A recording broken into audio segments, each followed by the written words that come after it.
Hi guys! Good morning! Lunchtime na at lalabas kami. This time, we're going to have a buffet lunch in a hotel. At dahil may event kami doon, nagtawag yung boss namin para yayain kami kumain. So ako naman, syempre, ang saya-saya kasi libre. So ayan, nakisabay na nga ako sa mga colleague ko na mga boys sa aming company car.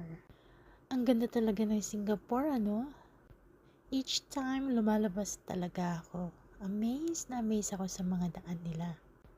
Tingnan nyo naman, lahat ng dadaanan mo may mga puno talaga. Mahigit isang dekada na nga pala ako naninirahan dito sa Singapore.